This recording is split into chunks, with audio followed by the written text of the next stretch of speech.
nombre es Iván. Si me vieran hoy, quizás pensarían que siempre tuve el mundo en mis manos. Quizás imaginarían una infancia llena de facilidades, de veranos en la playa y navidades repletas de regalos caros.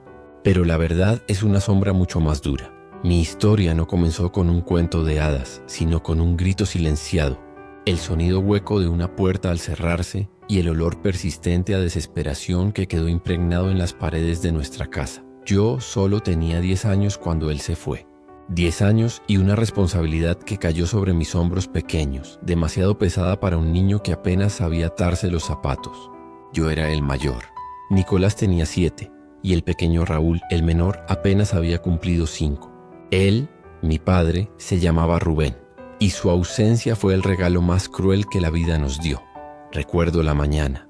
No fue una discusión estruendosa como las veces anteriores.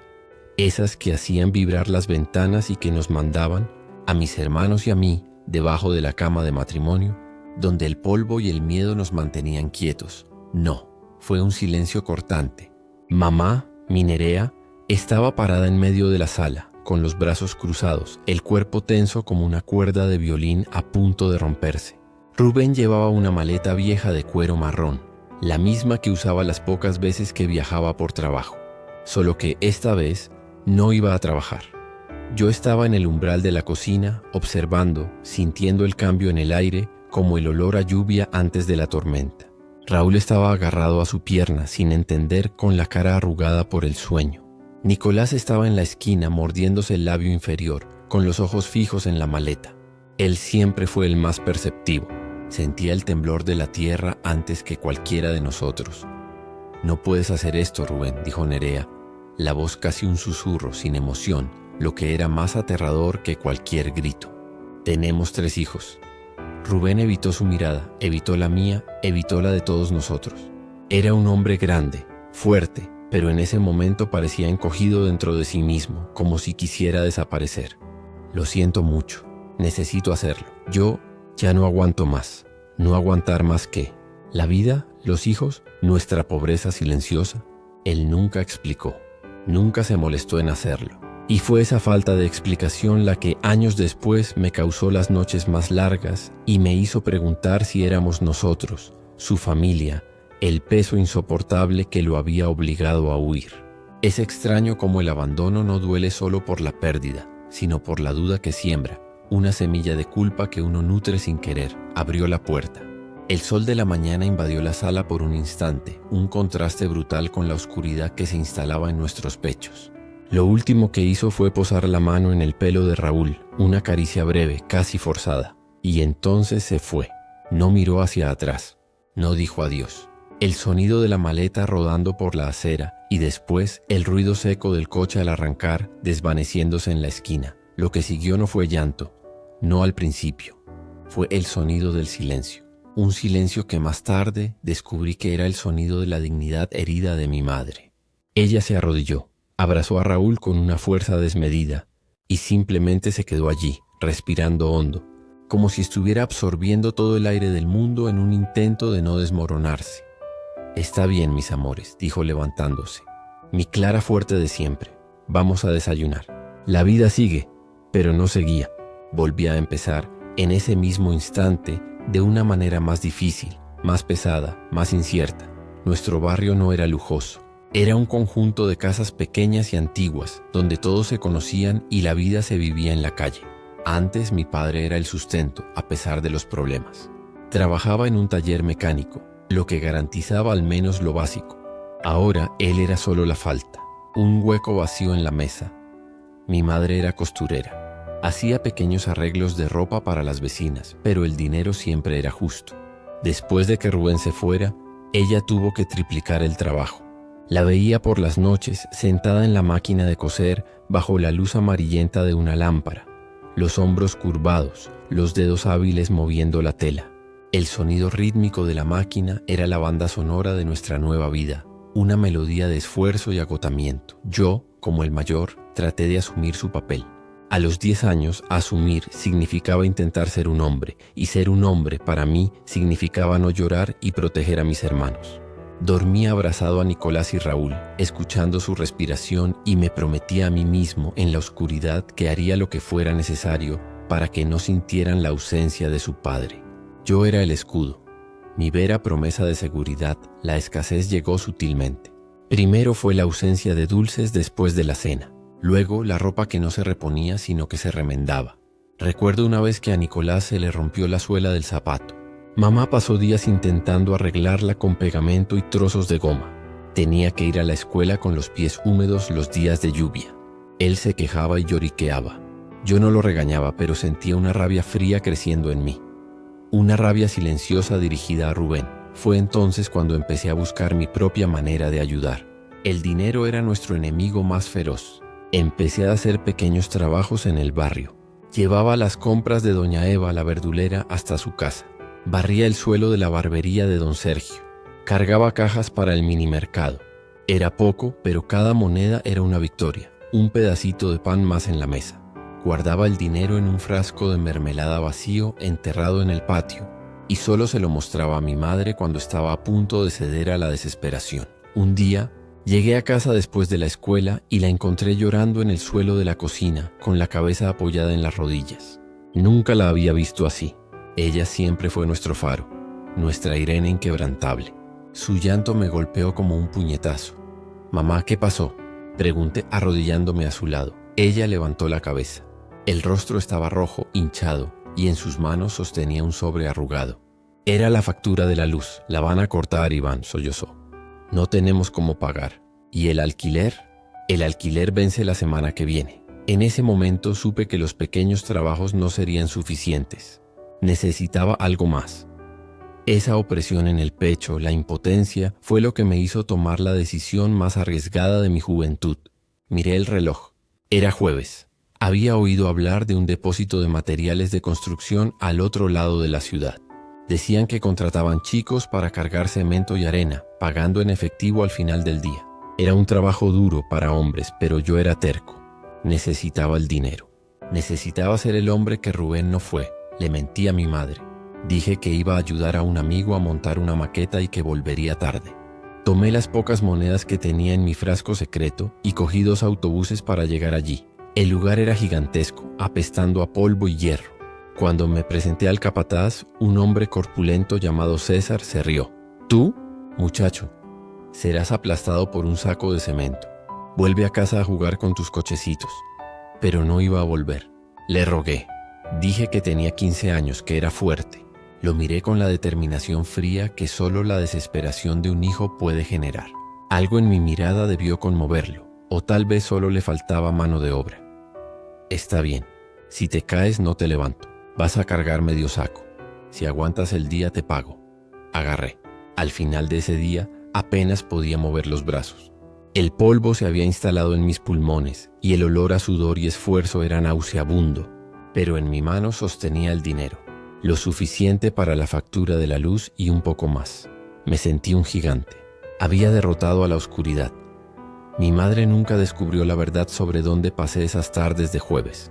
Inventaba excusas, y ella, exhausta y abrumada, simplemente aceptaba, tal vez por necesitar un respiro, por tener fe en que yo solo estaba siendo un buen niño. Pero el secreto, como un parásito, comenzó a consumirme. Estaba mintiendo para protegerla. Y eso era la carga más pesada de todas. Estaba empezando a entender que ser un héroe silencioso tiene su precio. Y el mío era mi infancia robada. El tiempo pasó y nuestros años se convirtieron en una sucesión de sacrificios. Nicolás, al crecer, comenzó a sentir más la falta de su padre. Se volvió rebelde contestón. Se peleaba en la escuela. Descontaba su dolor en lo único que podía controlar: el caos. Yo, el hermano mayor, era quien tenía que sujetarlo, recordándole que nuestra madre estaba haciendo lo imposible. «¿Por qué se fue Iván?», me preguntó Nicolás una noche con la voz ahogada. «¿Qué hay de malo en nosotros?». «No hay nada malo en nosotros, Nico», le dije abrazándolo. «Lo malo está en él. Él es el cobarde. No nosotros». Pero mi certeza era solo una fachada. En el fondo, yo también me preguntaba, si nuestra vida hubiera sido más fácil, se habría quedado. Si yo hubiera sido un hijo más perfecto, ¿nos habría amado lo suficiente como para quedarse? La duda es el pegamento que adhiere el sufrimiento. Raúl era nuestra luz. Era inocente, puro. Tenía un recuerdo débil de su padre, lo que lo protegía del rencor, pero lo hacía propenso a idealizaciones. Dibujaba a nuestra familia con un hombre fuerte y sonriente en el centro, y lo llamaba papá fuerte. Era difícil mirar el dibujo y no sentir una mezcla de ternura y dolor punzante. Mi madre miraba esos dibujos y sonreía con tristeza, pero nunca desmentía la fantasía del niño. Nuestra vida se resumía al trabajo. La escuela era una obligación, no una oportunidad. Mi madre soñaba con que yo fuera a la universidad. Yo sabía que eso era un lujo que no podíamos pagar. Cada céntimo era para el presente, para el próximo alquiler, para el próximo día de arroz y frijoles. No había espacio para el futuro. Y entonces ocurrió el incidente de la medalla. Mi madre tenía una única joya de valor sentimental inestimable. Era una medalla de oro macizo, regalada por su abuela antes de morir. La usaba solo en ocasiones muy especiales y la guardaba en una cajita de madera debajo de su cama. Un día, al ayudar a mamá a ordenar la habitación, la cajita estaba vacía. El pánico me golpeó. Esa medalla no era solo oro, era lo último que la ligaba al pasado de seguridad y amor. Era su ancla. Mamá, ¿dónde está la medalla? Ella se detuvo con la respiración contenida. Corrió a la habitación y miró. Su rostro se puso blanco, el pánico reflejado en sus ojos. Juro que estaba aquí Iván. La vi anoche. Revolvimos la casa. No había señales de robo. La medalla no estaba allí. La culpa, de alguna manera, recayó sobre nosotros, los chicos. No es que ella nos acusara, pero la sospecha flotaba en el aire. La casa estaba vacía. ¿Quién podría haberla tomado? ¿Un pariente que vino a visitarnos? ¿Un vecino? Pero yo sabía, con una certeza fría que me heló la sangre. Recordé haber visto la medalla por última vez. No era un robo. Yo volvía del trabajo en el depósito. Venía cansado pero feliz por haber conseguido otro pago. Al pasar por la calle principal lo vi. Rubén, mi padre. Estaba sentado en la mesa de un bar sucio riendo a carcajadas. A su lado había una mujer y enfrente un vaso de bebida y una pequeña pila de fichas de juego. Parecía feliz, despreocupado, como si nuestro dolor no lo afectara. Estaba viviendo la vida que había abandonado. Me escondí detrás de un poste. Mi corazón latía tan fuerte que pensé que me oiría.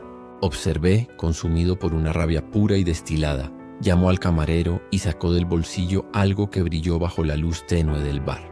Era la medalla de oro de Nerea. Se la entregó al camarero a cambio de más bebidas y fichas. La estaba cambiando por una noche de olvido.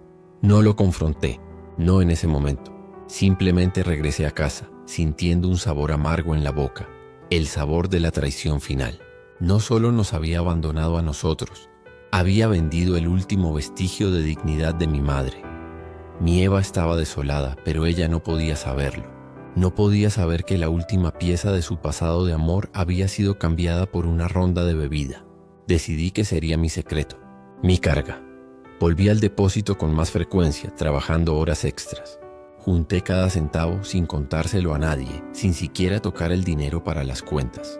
Tenía un nuevo objetivo, más importante que el alquiler. Tenía que recuperar la medalla. Tenía que restaurar lo que Rubén había destruido. Empecé a planear. Iría al bar. Encontraría al camarero. Compraría de vuelta lo que era nuestro. Haría lo que fuera necesario. Esta obsesión era lo único que me mantenía en pie. No podía decírselo a mi madre ni a nadie. Era una promesa que me hice a mí mismo. Un juramento de sangre en la oscuridad. El rescate de la dignidad. Pero mi plan estaba a punto de chocar con la realidad de una forma que jamás podría haber previsto. El bar no estaba en el barrio, estaba lejos. Y yo, un chico de solo 11 años, estaba a punto de descubrir que el mundo exterior era mucho más grande y mucho más peligroso que mis pequeños trabajos y el depósito de arena. Me preparé para mi viaje secreto, ignorando el peligro, centrado solo en el brillo de ese oro que representaba el amor incondicional de mi madre. Lo que no sabía es que esta búsqueda me llevaría a un encuentro inesperado, una revelación impactante que cambiaría para siempre mi percepción sobre el abandono de mi padre y sobre la fuerza silenciosa de mi madre. Estaba a un paso de descubrir la verdad que ella había ocultado todos esos años. ¿Representaba realmente la medalla del pasado? ¿O era la clave para un secreto mucho mayor que mantenía a nuestra familia unida, pero por un hilo de mentira. Nunca pude recuperar la medalla. Mi viaje al bar fue un desastre. Llegué allí temblando, con el dinero sudado arrugado en el bolsillo. El camarero, un hombre de rostro cansado, me ignoró. Cuando insistí y mostré el dinero, se limitó a reír secamente y me dijo que la joya ya había sido cambiada por deudas mayores, que mi padre era un moroso y que la medalla ahora estaba en manos de un usurero al que llamó el Carrasco. Fue un golpe. Mi misión fracasó, pero la rabia, esa se quedó, hirviendo dentro de mí, transformándose en una energía bruta e incontrolable. Fue esa energía la que me salvó. Siempre fui rápido, no solo rápido de piernas, sino rápido de mente. La vida en la calle me enseñó a calcular riesgos y a reaccionar antes de que llegara el peligro. El fútbol para mí era solo un escape, un momento para chutar la pelota en la plaza con Nicolás y Raúl, olvidando el polvo del depósito. Pero en el fondo de mi estómago había un hambre que iba más allá de la comida, el hambre de vencer a la pobreza, de darle a Nerea una vida en la que no tuviera que llorar por culpa de una factura de la luz. Tenía 12 años cuando lo vi. Se llamaba Marcos y era el entrenador de las categorías inferiores del club de la ciudad, el Atlético Colonial. Estaba viendo un partido de aficionados en la plaza. Yo jugaba descalzo, con una pelota vieja y desinflada, recuerdo el momento exacto. Tomé la pelota en nuestro campo de defensa y en lugar de pasarla, sentí la necesidad impulsiva de correr. Corrí como si estuviera huyendo de la pobreza. Corrí como si el diablo me estuviera persiguiendo. Corrí por mi madre. Corrí por Nicolás y Raúl. Regateaba, pero no era técnica. Era pura furia convertida en velocidad. Chuté y el balón milagrosamente entró por la escuadra. Cuando miré hacia la banda, Marcos me estaba mirando. No con admiración, sino con una intensidad analítica. «Chico, ¿quién eres?», preguntó acercándose a mí, apenas podía respirar. «Iván». «Corres como si tu vida dependiera de ello», comentó, no como un cumplido, sino como una simple observación. «Y por el aspecto de tu ropa sucia de cemento, tal vez sea así». Había olido el sudor y el polvo. No vio un prodigio, vio la desesperación. Me invitó a una prueba. Fue la primera vez que mi madre sonrió de verdad en años. No una sonrisa cansada, sino una sonrisa que iluminó el rostro de Clara. Sacó el único par de botas de fútbol que teníamos, unas viejas y apretadas que fueron de Rubén, y las lustró hasta que brillaron. La prueba fue brutal. Por primera vez no jugaba contra chicos del vecindario, sino contra jóvenes bien alimentados y bien entrenados. Mi técnica era rudimentaria, pero mi velocidad y mi resistencia, forjadas en el trabajo manual, eran imbatibles. Y, lo más importante, mis agallas. Me caía y me levantaba, me derribaban y volvía. No aceptaba perder. Para mí, cada pase fallido era un cheque rebotado. Cada gol encajado era la imagen de mi madre exhausta. Marcos lo vio. Vio que yo no jugaba por deporte, sino por supervivencia. Fui aceptado, pero el Atlético Colonial era pequeño. No había beca de estudios completa, ni salario. Solo había una ayuda de coste, el equivalente a unas monedas para el autobús y, lo más importante, comidas garantizadas en el club. Para mi familia, esas comidas fueron una bendición. 3 veces a la semana comía hasta hartarme, y a menudo escondía el pan y la fruta bajo la camiseta para llevárselos a Raúl y Nicolás. Mi hambre era la de ellos. El fútbol se convirtió en mi nuevo depósito de cemento, pero con una esperanza. Entrenaba con una ferocidad implacable. Mientras los otros chicos se quejaban del entrenamiento, yo pensaba, esto es más fácil que descargar sacos de arena. Esto es un lujo. Me aferré a ello. Mi madre intentaba ir a todos mis partidos, pero el trabajo casi siempre se lo impedía. Pero Nicolás y Raúl, esos eran mis aficionados más leales. Gritaban en la grada improvisada, con la voz ronca. Nadie me daba la fuerza que ellos me daban. Ellos eran mi Nerea personal en el campo. A los 15 años mi nombre empezó a circular. Estaba creciendo rápido, tanto en altura como en habilidad. Marcos me apartó un día, después de un partido en el que marqué el gol de la victoria en el tiempo añadido. «Llegarás lejos, Iván», me dijo, serio. «Pero tienes un demonio dentro de ti, una rabia que te hace correr». Me limité a mirarlo. «No dejes que esa rabia te consuma. Úsala. Pero recuerda, el fútbol es un juego. La vida de tu madre, la vida de tus hermanos, esa es la realidad». Sabía que tenía razón. La rabia hacia Rubén era mi combustible y mi veneno. En esa época las cosas en casa empezaron a mejorar. No lujosamente, pero sí perceptiblemente. La ayuda de coste del club, sumada a los pequeños trabajos que mi madre aún hacía, nos permitía pagar las facturas sin el miedo constante al corte. Compramos una nevera de segunda mano. Un lujo. Nicolás dejó de pelearse en la escuela y empezó a centrarse en los estudios, viendo en mí un camino. Raúl siguió siendo nuestro rayo de sol, todavía dibujando a papá fuerte, pero ahora el papá fuerte se parecía más a mí, vistiendo una camiseta de fútbol. ¿Y mi secreto de la medalla? Estaba enterrado pero no olvidado. Todavía pensaba en la humillación de mi madre, en el último acto de cobardía de mi padre. Juré que tan pronto como tuviera dinero de verdad encontraría a El Carrasco y recuperaría lo que era nuestro. La búsqueda se convirtió en una venganza silenciosa, un motor invisible. El gran cambio llegó a los 17. Estaba jugando la final del campeonato regional juvenil. Había ojeadores de clubes más grandes. Sabía que esa era mi única oportunidad. No podía fallar. Allí estaba Sergio, el ojeador más temido del país, conocido por su visión quirúrgica y su cinismo. Estaba en la grada, con los brazos cruzados, sin mostrar emoción. El partido estaba empatado 0-0.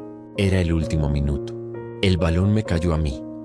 Estaba lejos, en la línea del mediocampo. Miré a la portería. La multitud gritaba. En ese instante no vi el campo.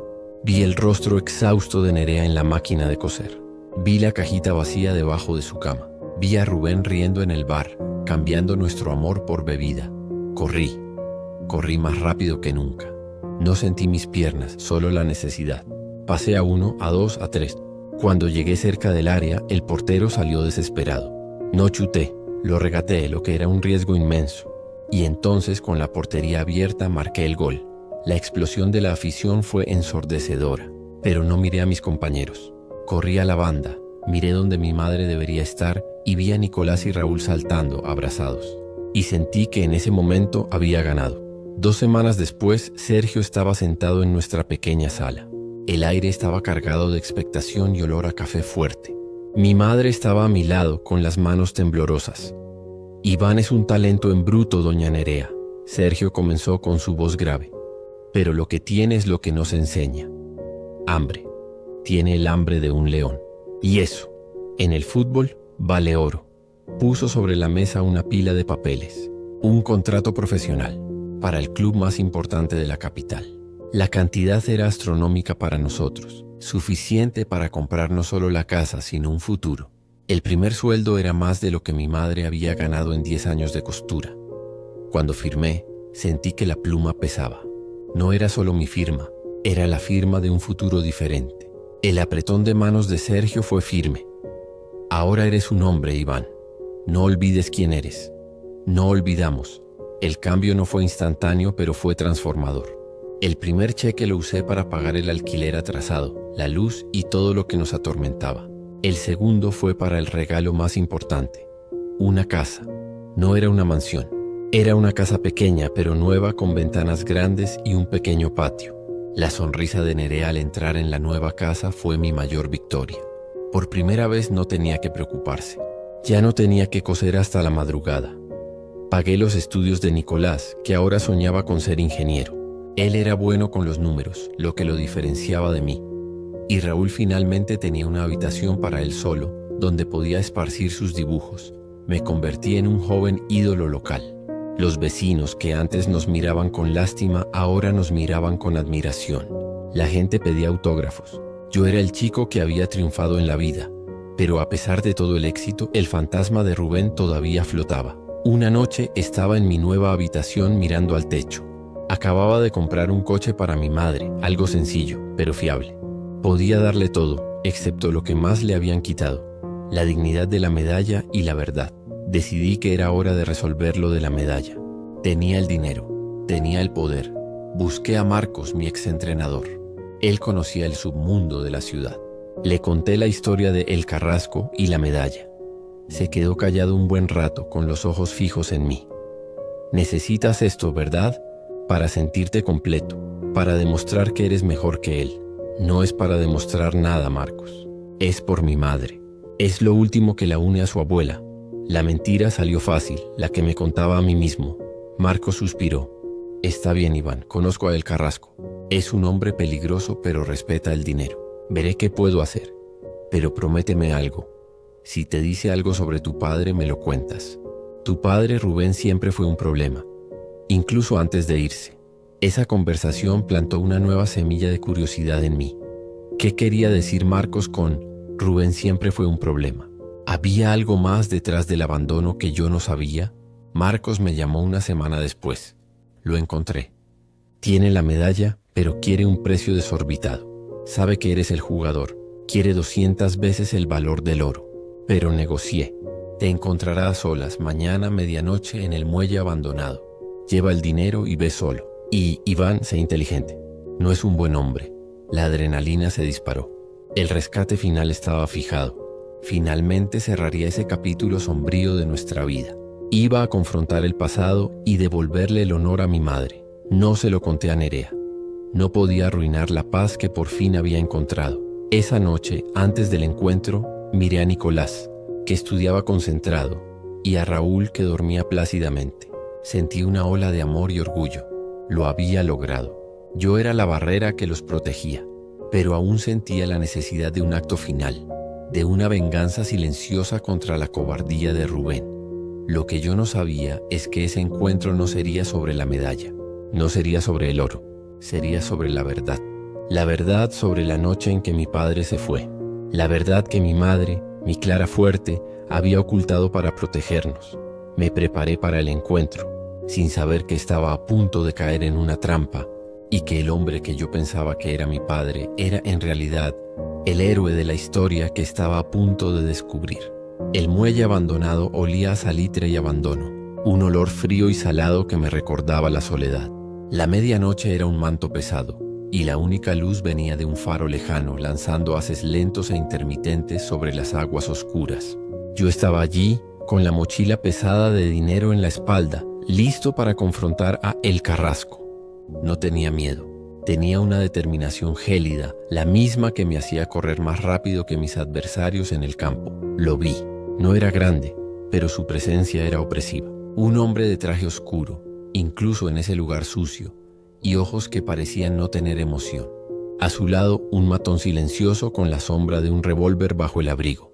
«Tú eres el chico del fútbol», dijo El Carrasco, con vozarrón arrastrado y seco. «Iván, pensé que enviarías a un abogado». «Vine a resolver esto solo», respondí, intentando mantener la voz firme.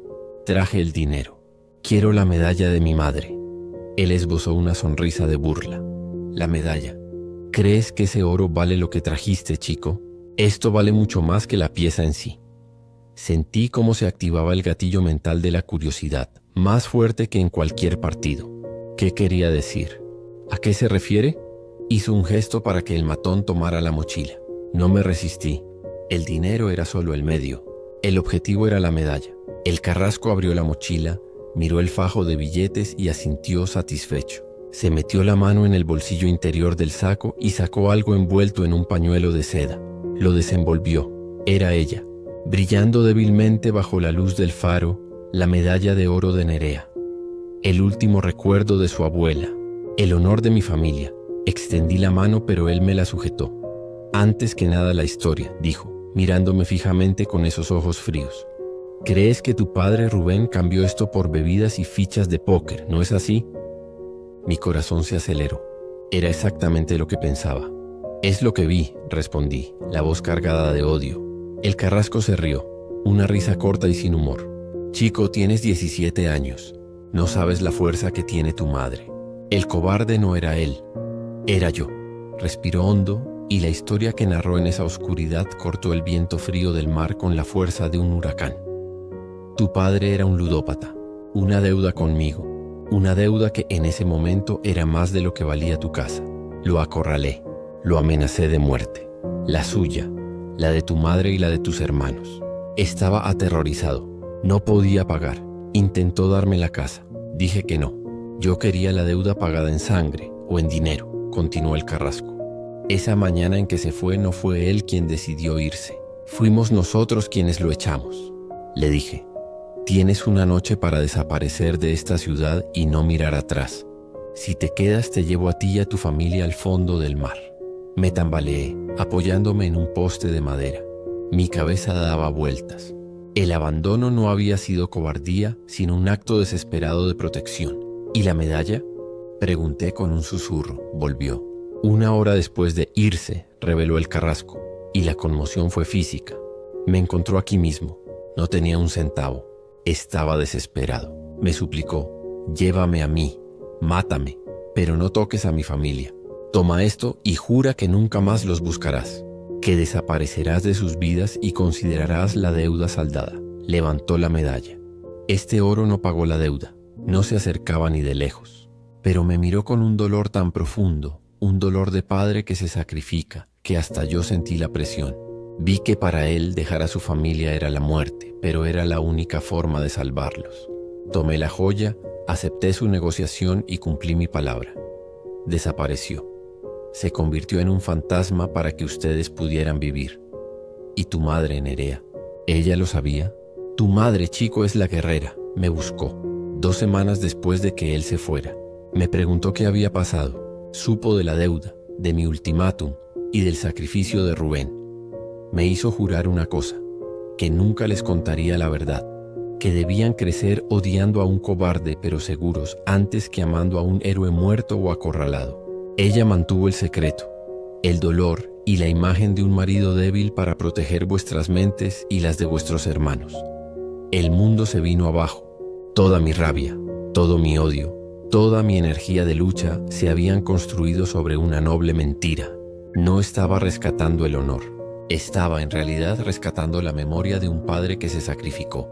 El carrasco puso la medalla en mi mano. Ya pagaste el precio, chico, y ahora sabes la verdad. Vuelve a casa y dile a tu madre que la deuda está saldada para siempre. Y dile que yo, el carrasco, pido disculpas por haber arruinado sus vidas. Ahora vete. Apenas pude hablar. Agarrando la medalla, volví a casa, donde el sueño de Nerea era perturbado por años de sufrimiento. La desperté, le entregué la medalla y le conté todo. Entre mis lágrimas, ella no lloró. Solo tocó la medalla y me miró. Hice lo que tenía que hacer, mi amor. No podía permitir que el odio a un padre te arruinara, ni que la verdad te matara de miedo. Los crié con la certeza de que la fuerza estaba en nosotros, no en hombres débiles. En ese momento entendí a mi Irene inquebrantable. El abandono era su mayor acto de amor y sacrificio. La vida continuó, pero ahora yo jugaba con una nueva motivación: la gratitud. Mi éxito era el pago de una deuda de amor y valentía. Me convertí en un ídolo nacional. Mi nombre, Iván, estaba en los titulares.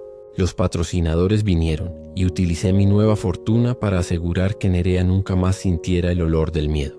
Nicolás, con mi apoyo, ingresó en la Facultad de Ingeniería. Raúl descubrió el amor por el arte y lo ayudé a abrir su primer estudio. Ellos eran mi mayor logro, la prueba de que la lucha de nuestra madre había valido la pena. El club me dio la oportunidad de expandir mi impacto. Fundé el proyecto social Corriendo por el Honor, utilizando el fútbol como herramienta. Creamos academias y centros de estudio en barrios pobres, ofreciendo a cientos de niños la oportunidad que yo tuve: cambiar el polvo de la calle por el césped y la desesperación por la disciplina. Yo era el Sergio que nunca tuve, el Rubén que necesitaba. Y entonces él regresó, 4 años después del encuentro con el carrasco, durante el lanzamiento de una nueva cancha polideportiva que mi proyecto había construido. La prensa estaba allí, la multitud, los políticos, y él, Rubén. Mi padre estaba más viejo, más delgado, con los ojos hundidos, pero aún con el mismo semblante de hombre grande. Se acercó a mí, abriéndose paso entre la multitud. «Iván», dijo, la voz ronca, llena de arrepentimiento forzado. «Soy tu padre, he vuelto. Supe todo lo que has logrado, hijo. Eres un héroe». Extendió la mano para abrazarme. Yo no retrocedí, pero tampoco lo abracé. Mantuve una distancia respetuosa y fría. Miré a mi alrededor. Vi a Marcos, mi entrenador, en primera fila, llorando de orgullo, la figura paterna que me moldeó. Vi a mi madre, Nerea, fuerte y radiante, cogiendo la mano de Nicolás. Vi a Raúl sonriendo, sacándose fotos con los niños del proyecto. Y recordé las tardes en el depósito de cemento. La angustia de la medalla, el sacrificio de Nerea y la valentía desesperada de Rubén. Gracias por venir, Rubén, dije sin emoción, pero con claridad cristalina. Es bueno que veas lo que tu ausencia construyó. Su rostro se estremeció. ¿Ausencia? Pero volví ahora. Podemos ser una familia de nuevo. Eres rico. Puedo ayudarte a gestionar las cosas. Ahí estaba. El interés. El motivo del regreso. Lo corté, pero sin humillación, solo con la verdad incuestionable. No necesito ayuda. Mi familia está aquí. Mi madre hizo lo imposible por nosotros. El hombre que me enseñó a ser un hombre fue el don Sergio de la barbería, que me dio trabajo cuando era un niño. El hombre que vio en mí un futuro y me sacó del fango fue Marcos, mi entrenador, que se convirtió en mi mentor. Lo miré a los ojos, con una calma aterradora. Tú eres mi padre biológico y te perdono por el acto desesperado que salvó nuestras vidas. Pero fíjate bien, el padre de verdad no es quien engendra, es quien cría. Mis padres, mis héroes, están aquí conmigo. Tu lugar en mi vida fue ocupado hace mucho tiempo, Rubén.